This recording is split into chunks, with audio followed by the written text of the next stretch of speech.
أعوذ بالله من الشيطان الرجيم. بسم الله الرحمن الرحيم. ألف لام ميم ذلك الكتاب لا ريب فيه هدى للمتقين الذين يؤمنون بالغيب ويقيمون الصلاة ومما رزقناهم ينفقون والذين يؤمنون بما أنزل إليك وما أنزل من قبلك وبالآخرة هم يوقنون أولئك على هدى من ربهم وأولئك هم المفلحون. صدق الله مولانا العظيم. اس سورہ بقرہ یہ مدنی ہے. مدنی ہونے کا مطلب یہ ہے کہ یہ ہجرت کے بعد نازل ہوئی ہے. یہ سورت تو ہجرت سے پہلے نازل ہوئی ہے تو اس کو مکی کہتے ہیں، اور جو ہجرت کے بعد جو سورتیں نازل ہوئی ہیں ان کو مدنی کہتے ہیں. اور مدنی صورتوں میں زیادہ تر احکام کا ذکر ہوتا ہے. احکام کا نزول نماز کے علاوہ باقی احکام پر عمل درآمد جو شروع ہو چکا ہے تو وہ مدینہ منورہ میں شروع ہو چکا ہے. صرف نماز پر عمل مکہ مکرمہ میں شروع ہوا تھا. باقی زکوٰۃ، روزہ، حج، ان تمام اعمال کا آغاز مدینہ منورہ میں، ان پر عمل درآمد مدینہ منورہ میں ہوا. نفس وجوب بعض کہتے ہیں کہ مکہ میں ہوا تھا لیکن عمل بعد میں ہوا، بعض کہتے ہیں کہ نہیں وجوب بھی بعد میں ہوا. خیر یہ تو ایک علمی بات ہے، اصل چیز عمل ہے. تو اس میں اللہ تعالیٰ جل جلالہ عم نوالہ سب سے پہلے جو مدار اعمال ہے یا مدار ایمان ہے وہ قرآن کریم کی حقانیت ہے. اگر قرآن کریم کی حقانیت آپ کے ذہن میں نہ ہو تو قرآن کے سارے مضامین، اگر آپ العیاذ باللہ قرآن کو حق نہیں سمجھتے تو اس میں جو کچھ بھی ہے تو وہ سب. اس لیے اللہ تعالیٰ سب سے پہلے قرآن کریم کی حقانیت کو بیان فرما رہے ہیں کہ یہ کتاب حق ہے، لہذا اس میں جو کچھ بھی ہے توحید ہے، رسالت ہے، قیامت ہے، احکام ہے، سب حق ہے. الف لام میم ذالک الکتاب لا ریب فیہ. ذالک الکتاب، یہ کتاب لا ریب فیہ، اس میں کوئی شک نہیں. اب اس پر ذہنوں میں ایک اشکال آتا ہے کہ قرآن کریم کا اعلان تو یہ ہے کہ لا ریب فیہ، کہ اس میں کوئی شک نہیں. اللہ کا فرمان تو یہ ہے، جبکہ اس میں شک کرنے والے تو بہت ہیں. شک کرنے والے تو بہت ہیں. تو اس کا جواب علماء کرام یوں دیتے ہیں کہ اصل میں قرآن محل شک نہیں، جیسے سورج محل شک نہیں ہے. لیکن اگر چمگادڑ دن کو نہیں دیکھتا، چمگادڑ دن کو نہیں دیکھتا اور اس کو کچھ نظر نہیں آتا دن کو، تو یہ چمگادڑ کی نظر کی کمزوری ہے، سورج کی کمزوری نہیں ہے. سورج کی روشنی میں شک نہیں ہے اور یہ جو چمگادڑ کی نظر کی کمزوری. سمجھ گئے نقطے کو؟ تو قرآن کریم میں شک نہیں ہے. جو لوگ شک کرنے والے ہیں ان کے سوچ میں، ان کے دماغ میں، ان کی نظر میں، ان کے فکر میں کمزوری ہے. اسی ہم سب خود اپنی کمزوری فکر کی وجہ سے اس قرآن کی حقانیت کی تہ تک نہیں پہنچ. گر نبینت بروز سپر چشم چشمہ آفتاب برا چگنا. شیخ سعدی رحمۃ اللہ علیہ فرماتے ہیں کہ اگر دن کو چمگادڑ نہیں دیکھتا تو سورج کا کیا گناہ ہے. چشمہ آفتاب برا چگنا. تو مقصد یہ ہے کہ قرآن کریم سورج کی طرح حق ہے، لا ریب فیہ. قرآن میں شک نہیں ہے، ان کی حقانیت میں شک نہیں ہے. اگر کچھ شک کرنے والے ہیں تو یہ ان کی نظر کی کمزوری ہے، یہ ان کی نظر کی کمزوری ہے، یہ ان کے سوچ کی کمزوری ہے، قرآن کریم کی کمی نہیں ہے، نہ قرآن کریم میں شک ہے۔ تو اللہ تعالیٰ نے فرمایا لا ریب فیہ، اس کتاب میں شک نہیں، یہ نہیں فرمایا کہ اس میں شک کرنے والے نہیں، کتاب محل شک نہیں ہے، کتاب حق ہے، جو شک کرنے والے ہیں ان کا اپنا سوچ بگڑا ہوا ہے، سمجھ گئے؟ اللہ اکبر کبیر۔ اب اس کی یہ تو مدعا ہوا لا ریب فیہ، اس میں شک نہیں، اس میں شک نہیں۔ آگے اس کے لیے دلیل لا رہے ہیں وَإِن كُنتُمْ فِي رَيْبٍ مِّمَّا نَزَّلْنَا عَلَىٰ عَبْدِنَا فَأْتُوا بِسُورَةٍ مِّن مِّثْلِهِ وَادْعُوا شُهَدَاءَكُم مِّن دُونِ اللَّهِ إِن كُنتُمْ صَادِقِينَ فَإِن لَّمْ تَفْعَلُوا وَلَن تَفْعَلُوا فَاتَّقُوا النَّارَ الَّتِي وَقُودُهَا النَّاسُ وَالْحِجَارَةُ أُعِدَّتْ لِلْكَافِرِينَ۔ اللہ تعالیٰ جل جلالہ عم نوالہ قرآن اس دعوے کے بعد، اس دعوے سے 3 فرقے پیدا ہو گئے۔ جب اللہ نے فرمایا کہ اس قرآن میں شک نہیں ہے تو اس سے 3 فرقے پیدا ہو گئے۔ 3 فرقے، ایک طبقہ وہ پیدا ہوا کہ آمنا و صدقنا، جو ایمان لے آیا اور مان لیا کہ قرآن حق ہے، لا ریب فیہ۔ دوسرا طبقہ وہ تھا جو کھل کر انکار کرنے لگے، کفر کرنے لگے، ان الذین کفروا سواء علیہم انذرتم ام لم، کل مشرک اور کل کافر۔ اور تیسرا طبقہ وہ جو بظاہر تو مان رہے تھے مگر دل میں نہیں مان رہے تھے، جس کو منافقین کہتے ہیں۔ یہ میں ہمیشہ کہتا ہوں کہ منافق جو ہوتا ہے وہ اس کی وجوہات 2 ہیں، اس کی وجوہات، ایک بزدلی، یا تو وہ بزدل ہوتا ہے، ڈرپوک ہوتا ہے، ڈرتا ہے، اس سے بھی ڈرتا ہے تو اس کے سامنے اور بات کرتے ہیں اور اس کے سامنے اور بات کرتے ہیں۔ تو مقصد یہ ہے کہ ان منافقین میں سے کچھ تو ڈرپوک تھے کہ گویا حضور صلی اللہ علیہ وسلم کے سامنے اور بات کرتے تھے، یہاں کہتے کہ ہم ایمان لائے ہیں، اور جب یہاں سے چلے جاتے تو مشرکین کے سامنے اور بات کرتے تھے۔ تو یا تو ڈرپوک ہوتے ہیں، بزدل ہوتے ہیں، اور یا مفاد پرست ہوتے ہیں، یہاں سے بھی مفاد حاصل کرتے ہیں اور یہاں سے بھی مفاد حاصل کرتے ہیں۔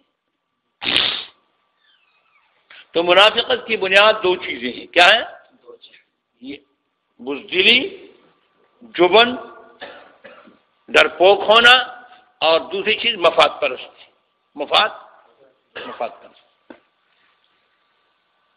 سمجھ گئے میری بات؟ اللہ سمجھتا ہے۔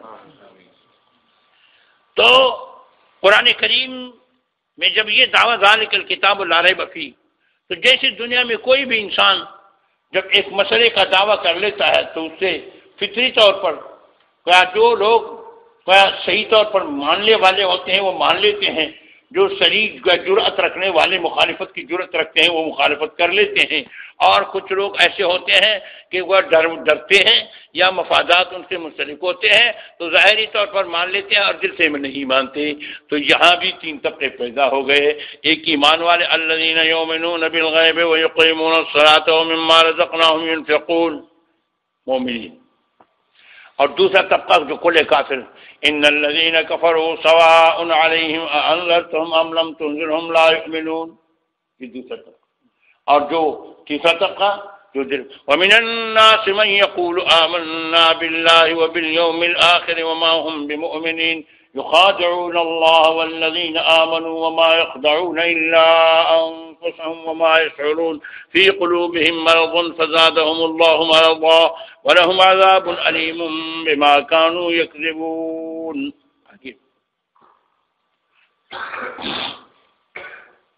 سب سے زیادہ مفصل بیان منافقین کا ہے، کیونکہ کل دشمن سے انسان احتیاط کرتا ہے، کل دشمن سے انسان، اور کلا دوست ہوتا ہی دوست، لیکن منافق جو ہوتا ہے بظاہر آپ کا دوست ہوتا ہے، آپ کے اندر رہتا ہے اور دل میں وہ آپ کا دشمن ہوتا ہے، اس کو منافق کہتے ہیں۔ تو یہ بڑا خطرناک ہوتا ہے، آپ اس کو دوست سمجھیں گے اور وہ آپ کے اندر بیٹھے آپ کی تباہی کے منصوبے بنائیں گے۔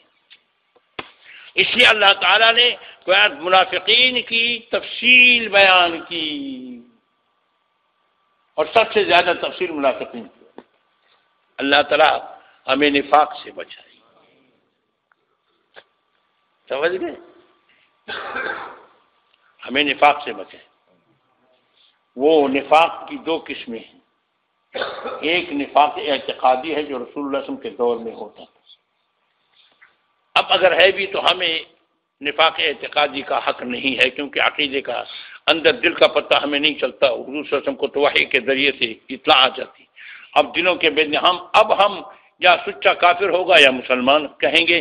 بظاہر مسلمان کہیں گے، دل میں جو وہ کچھ ہے وہ خود کا معاملہ خدا کے ساتھ ہے. اس کا معاملہ خدا کے ساتھ ہے. بہرحال لیکن منافق کی اصل دو قسمیں ہیں. ایک منافق اعتقادی جو دل میں کافر ہوتا ہے اور ظاہری طور پر مسلمان ہوتا ہے، یہ منافق اعتقادی ہے. اور ایک منافق عملی کہ وہ اعتقادی طور پر تو مسلمان ہوتا ہے لیکن اعمال منافقین کی کرتے ہیں. اعمال منافق کی کرتے ہیں. جیسا کہ حضور صلی اللہ علیہ وسلم نے فرمایا کہ منافق جب بات کرتا ہے تو جھوٹ بولتا ہے، جب وعدہ کرتا ہے تو کیا چھوڑ دیتا ہے، اور جب اس کو امین بنایا جاتا ہے تو خیانت کرتا ہے. یہ منافق کے اخلاق اور علامات. سمجھ گئے؟ اذا حدث کذب. سمجھ گئے؟ جب معاہدہ کر لیتا ہے تو وہ توڑ دیتا ہے، ہاتھ شکنی کرتا ہے، قدر کرتا ہے. تو عملی منافق آج کل یہ عملی نفاق ہے. عملی نفاق ہے. بظاہر بڑے میٹھے میٹھے، جھوٹ عام ہے یہ نہیں ہے. اذا حدث کذب. جب وعدہ کر لیتا ہے مخالفت کرتا ہے. وَإِذَا اؤْتُمِنَ. جب اس کو امین بنایا جاتا ہے خان وہ خیانت کرتا ہے. تو نفاق عملی آج کل عام ہو گیا. نفاق اعتقادی تو ہے نہیں، نفاق عملی. اسی وجہ سے بزرگان ملت فرماتے ہیں کہ نفاق عملی کی بنیاد بھی دلی کدورت ہے. جو دل کا صاف ہوتا ہے وہ جھوٹ نہیں بولتا، جو دل کا صاف ہوتا ہے وہ خیانت نہیں کرتا، جو دل کا صاف ہوتا ہے وہ وعدے کی مخالفت نہیں کرتا. سمجھ گئے؟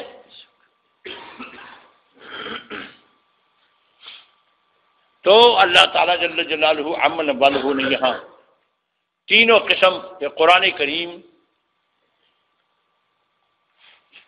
نے جب یہ اعلان کر دیا، اللہ نے یہ دعویٰ کر دیا کہ ذالک الکتاب لا ریب فیہ، تو ان سے تین طبقے پیدا ہوئے. تو ایک طبقہ وہ جو صاف طور پر واضح طور پر ایمان لا کر مسلمان ہو گئے، صحیح مسلمان ہو گئے. دوسرا طبقہ وہ پیدا ہوا جو کھل کر میدان میں آیا مخالفت کی، جیسے ابو جہل وغیرہ، اور کھل کر کافر تھی. تیسرا طبقہ وہ جو مفاد پرست کہ وہاں سے بھی مفاد حاصل کرو، یہاں سے بھی مفاد حاصل کرو، یا بزدل وہ ان سے بھی ڈرتے ہیں ان سے بھی ڈرتے ہیں تو ان کے بھی ساتھ ہاں ملاؤ، ان کے ساتھ بھی ہاں ملاؤ. تو گویا اس کو منافق کہتے ہیں حضور صلی اللہ علیہ وسلم کے دور میں.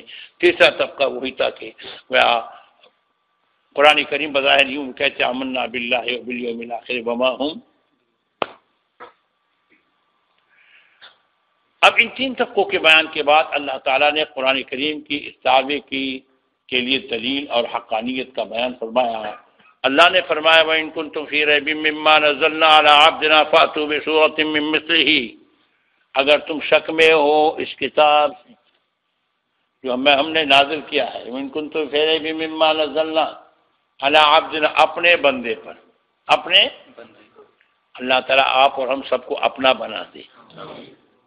عبدنا اپنے بندے پر، دیکھو اپنے پیارے کے بارے میں، عبدہ اس کا بندہ، عبدہ ورسولہ، سبحان الذی اسری بعبدہ اپنے بندے کو. جگہ جگہ جناب رسول اللہ کے بارے میں کیا فرمایا؟ عبدہ ورسولہ. سبحان الذی اسری بعبدہ، اپنے بندے، اللہ تعالیٰ ہم سب کو اپنا بنا دے، اپنا بنا دے، سمجھ گئے؟ تو اللہ تعالیٰ فرماتے ہیں کہ اگر تم کو اس کتاب اللہ کی میں تمہیں تردد ہے تو تم اہل زبان ہو، عرب ہو، تو ایک چھوٹی سی صورت آپ فاتوا بسورۃ من مثلہ، اس قرآن جیسے لے آؤ، اس قرآن جیسے لے آؤ۔ فرماتے ہیں کہ جب انا اعطیناک الکوثر فصل لربک وانحر ان شانئک هو الابتر نازل ہوا، تو جیسا کہ عرب کا طریقہ تھا کہ جو قصیدہ کہتے تھے تو وہ بیت اللہ شریف کے ساتھ لٹکا دیتے کہ کوئی اس کا مقابلہ کرے، بیت اللہ شریف میں لٹکا دیتے کہ اس کا کوئی مقابلہ کرے۔ تو فرماتے ہیں رسول اللہ صلی اللہ علیہ وسلم نے اس صورت کو لٹکا دیا کہ کوئی اس کا مقابلہ کرے، تو مشرکین گھومتے رہے، آخر ایک شاعر آیا اور اس نے لکھا کہ انا اعطیناک الکوثر فصل لربک وانحر واللہ ما ھذا کلام البشر۔ باقی تو وہی قرآن کی آیت نقل کیا، فرمایا واللہ ما ھذا کلام البشر، خدا کی قسم یہ بندے کا کلام نہیں۔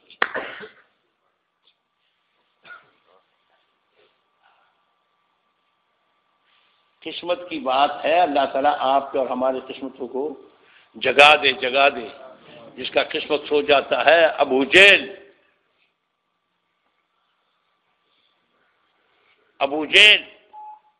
مورخین لکھتے ہیں کہ ایک رات ایسا ہوا کہ ایک آدمی اندر گیا، جناب رسول اللہ صلی اللہ علیہ وسلم بیت اللہ شریف میں نفل پڑھتے تھے، تلاوت کرتے تھے جہر۔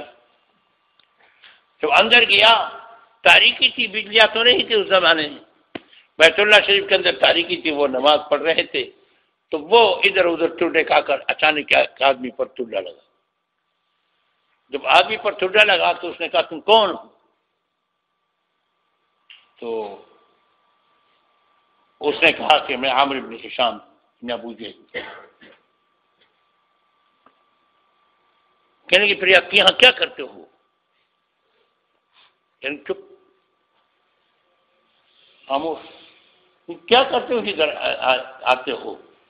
ہمیں تو روکتے ہو اور تم آتے ہو۔ کہنے کہ یہ بندہ ایسا کلام پڑھتا ہے،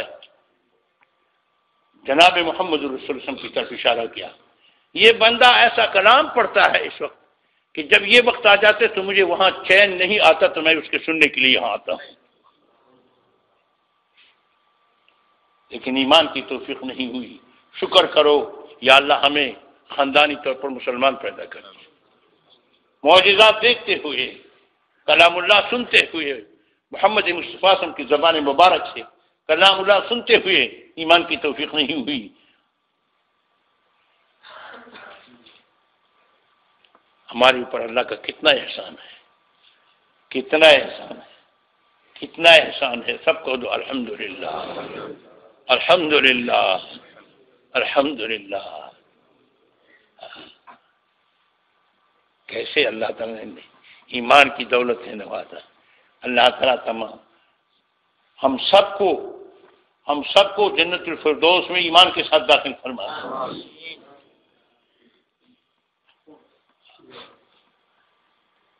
قرآن نے چیلنج کر دیا، ہو تو ہو، ابھی تک وہ چیلنج موجود ہے۔ اور یہ نہیں کہ تم کہو گے کہ کوئی انگریزوں میں ایسے لوگ ہیں جو عربی ادب کی کتابیں تصنیف کر چکے ہیں، عربی ڈکشنری تصنیف کر چکے ہیں۔ المنجد عربی ڈکشنری ہے، لغت کی کتاب ہے، انگریز کی تصنیف ہے۔ نفحۃ الیمن فیما یزول بذکرہ الشجن عربی ادب کی کتاب ہے، انگریز کی تصنیف ہے میتی المشدن۔ یہ نہ کہو کہ ان کو عربی نہیں آتی، عربی کے ادیب ہیں مگر قرآن کا مقابلہ نہیں کرتے، آج تک قرآن جیسے ایک صورت نہیں بناتے۔ اور یہ چیلنج آج تک موجود ہے یہ نہیں، اب بھی قرآن میں موجود ہے۔ اب بھی موجود ہے چیلنج. اور کفر کی دنیا یہود و نصارہ مستشرقین تیار کرتے ہیں، قرآن و سنت کے ماہرین تیار کرتے ہیں، اسی لیے کہ دین میں رکھنا ڈالنے کے لیے ماہر تیار کر لیتے ہیں، مگر قرآن جیسی ایک صورت نہ بنا سکتے. وَإِن كُنتُمْ فِي رَيْبٍ مِّمَّا نَزَّلْنَا عَلَىٰ عَبْدِنَا فَأْتُوا بِسُورَةٍ مِّن مِّثْلِهِ وَادْعُوا شُهَدَاءَكُم مِّن دُونِ اللَّهِ، اپنے خداؤں کو بھی بلاؤ. سمجھ گئے؟ جو تم ان کو خدا سمجھتے ہو اللہ کے سوا، ان کو بھی بلاؤ، ان کو بھی ساتھ ملا کر آؤ، بناؤ اگر تمہارے اندر طاقت ہے. آگے اللہ نے کیا فرمایا؟ سبحان اللہ. فَإِن لَّمْ تَفْعَلُوا، اگر تم یہ کام نہیں کر سکتے. اور آگے اور کیا فرماتے؟ وَلَن تَفْعَلُوا، اللہ فرماتے ہرگز تم یہ کام نہیں کر سکتے قیامت تک. وَلَن تَفْعَلُوا مستقبل کا چیلنج ہے کہ آگے مستقبل میں بھی تم یہ کام نہیں کر سکتے. یہ قرآن کی حقانیت کی ایک کلی دلیل ہے کہ مستقبل کا چیلنج، مستقبل کا علم بندوں کو ہو سکتا ہے کہ مستقبل میں کوئی قابل آدمی پیدا ہو جائے. یہ اس بات کی دلیل ہے کہ یہ کلام الہی ہے، اللہ کو پتہ تھا کہ مستقبل میں اس کا مقابلہ کوئی نہیں کر سکتا. وَلَن تَفْعَلُوا، ہرگز تم یہ کام نہیں کر سکتے، قرآن جیسی صورت نہیں لا سکتے.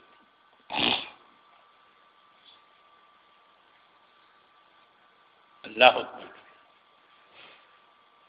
آج جو ہم تباہی کے کنارے کھڑے ہیں، قرآن کو چھوڑ دیا، قرآن کی تلاوت نہیں، قرآن کا معنی نہیں سمجھتے، قرآن پر عمل نہیں ہے، قرآن ہمارا قانون نہیں ہے ملک کے اندر، قرآن ہمارے دفتروں میں نہیں ہے، قرآن ہماری دکانوں میں نہیں ہے، قرآن ہمارے گھروں میں نہیں ہے، یعنی عمل اس پر نہیں ہے، ویسے لفافے میں بند کر کے رکھ چکے ہیں گھروں میں.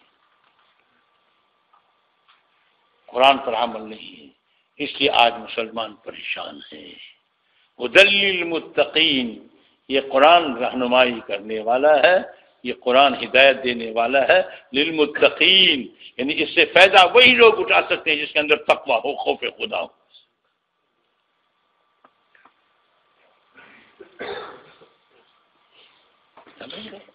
فائدہ وہی لوگ اٹھا تو اس کو استعمال کرتے ہیں. سادہ الفاظ میں سمجھتے ہو، جو اس نسخے کو نسخہ ہو بھی اچھا نسخہ ہو، تم استعمال نہیں کرتے، تمہیں اعتماد نہیں ہے، تمہیں یقین نہیں ہے اس نسخے پر کہ ڈاکٹر صاحب نے تو نسخہ دے دیا لیکن خدا جانے کیا لکھا ہوگا. تو جب تک تمہیں یقین بھی نہ ہو، استعمال بھی نہ ہو. پہلے یقین اس لیے کہ جب تک یقین انسان کو نہیں ہوتا تو استعمال نہیں کرتا، کہتا ہے کیا ہو جائے گا. یقین کی ضرورت ہے، یقین کے بعد استعمال کی ضرورت ہے. جب نسخے کو استعمال کرو گے تو پھر کامیابی. اور استعمال کرنے والے کون سے لوگ ہیں؟ الذین یؤمنون بالغیب، وہ لوگ متقی. تقویٰ کے 3 درجات، ویسے تو بہت درجے ہیں لیکن موٹی تقسیم کے ساتھ 3 درجے ہیں تقویٰ کے. ایک درجہ تقویٰ کا یہ ہے کہ انسان کفر سے بچے، انسان کفر سے بچے. تقویٰ کے معنی پرہیز، کفر سے پرہیز، کہ انسان مسلمان. ادنا درجہ، کم از کم درجہ تقویٰ کا یہ ہے. اور درمیانے درجہ یہ ہے کہ انسان کفر سے بچنے کے ساتھ ساتھ کبائر سے بھی وہ بچتا ہو. اجتناب عن الکبائر والصغائر، کبیرہ اور صغیرہ گناہوں سے بچنے کی محنت کرتا ہو. گناہوں سے اجتناب. اور تیسرا درجہ کہ سب کچھ اللہ کے لیے کرتا ہو، ما سوی اللہ سے ہٹ کے، سب کچھ اللہ کے لیے کرتا ہوں. میں نے یہ واقعہ آپ کے سمجھانے کے لیے بار بار ذکر کرتا ہوں کہ جو اولیاء اللہ ہوتے ہیں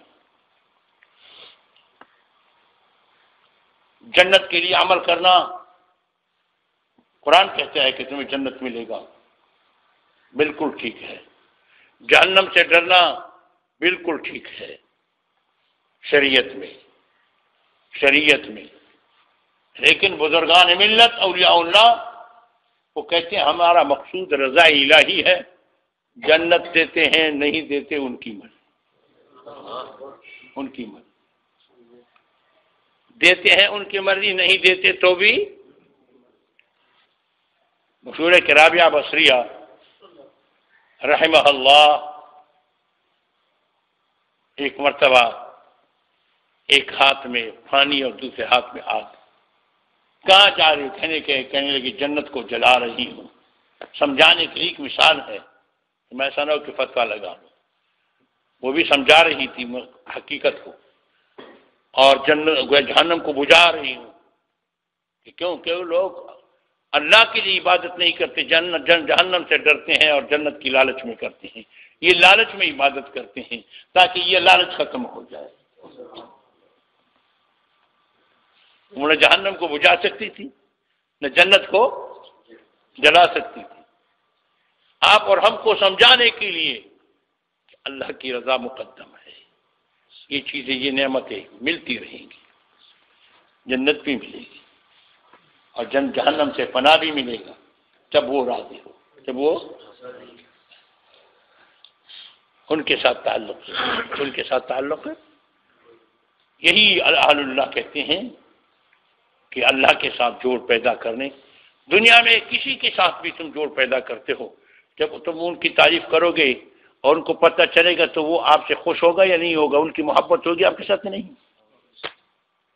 آپ جگہ جگہ بیٹھتے ہیں، ایک خان کی نواب کی دوست کی تعریف کرتے ہیں، میرا اچھا دوست ہے، ایسا ہے، جب ان کو یہ بات پہنچے گی تو وہ خوش ہوں گے یا نہیں ہوں گے؟ جب تم اللہ کا ذکر کرو گے، اللہ کی تعریف کرو گے، اللہ کی ثنا کرو گے، تو اللہ تو بڑے غیور ہے، غیوروں کے خالق ہیں، تو وہ خوش نہیں ہوگا، وہ تو غیرت کے بھی خالق ہے، غیوروں کے بھی خالق ہے۔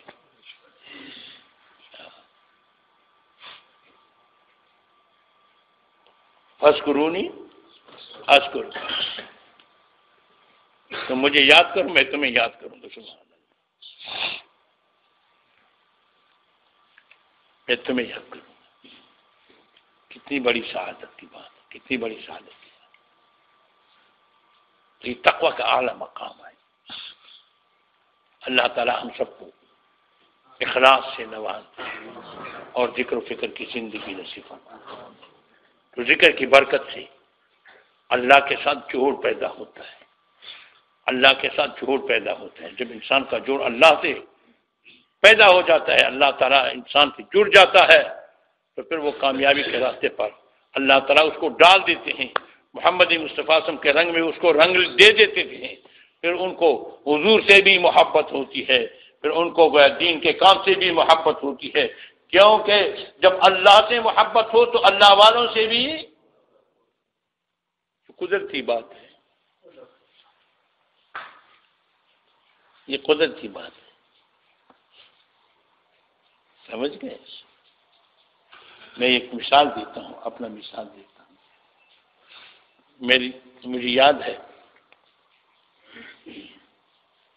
چھوٹی سی بچی پیدا ہوئی تھی، فوت ہو گئی۔ میں اتنا پریشان نہیں تھا، بر وقت تدفین اور تجویر و تکفین کر دیا، نماز سے پہلے چھوٹی سی تھی، بالکل نئی پیدا ہوئی۔ جب گھر آیا تو گھر میں میرا ایک بیٹا تھا، ان کو اس سے بڑی محبت تھی۔ جب وہ سامنے آیا تو میں پریشان ہوا اور بے ساختہ آنسو، وہ بچہ سامنے آیا، محبوب کے لیے محبوب، سمجھتے ہو لوگ؟ دیکھو وہ بچہ چونکہ محبوب ہوتا ہے، اس کو ان سے محبت تھی۔ جب وہ سامنے آیا تو مجھے یہ احساس ہوا کہ اب دیکھو ان کو تو دکھ ہوگا کہ وہ میری بہن نہیں ہے، تو وہ چوٹے کی وجہ سے۔ تو دیکھو محبوب کا محبوب بھی محبوب ہوتا ہے، جواب تو دو، محبوب کا محبوب بھی۔ تو جب تم اللہ سے تعلق پیدا کرو گے تو اللہ تعالیٰ تمہیں محمد الرسول صلی اللہ علیہ وسلم کے رنگ میں رنگ دے دے گا، اور جب تم اس کے رنگ میں رنگ جاؤ گے تو اللہ کے محبوب بن جاؤ گے۔ یہ آسان طریقہ ہے۔ تو اللہ سے جوڑ پیدا کرنے کے لیے ذکر و فکر کی زندگی، اور بار بار میں کہتا ہوں کہ کثرت ذکر اللہ، صحبت اولیاء اللہ، اور وہاں بیٹھتے بیٹھتے انسان کے اندر خود بخود انقلاب آتا ہے، آہستہ آہستہ بنتا جا رہا ہے، انسان غیر شعوری طور پر بنتا جا رہا ہے، غیر شعوری طور پر بنتا جا رہا ہے۔ اللہ تعالیٰ مجھے اور آپ سب کو عمل کرنے کی توفیق نصیب فرمائے۔ اللہم صلی علی سیدنا و مولانا محمد وعلی آل سیدنا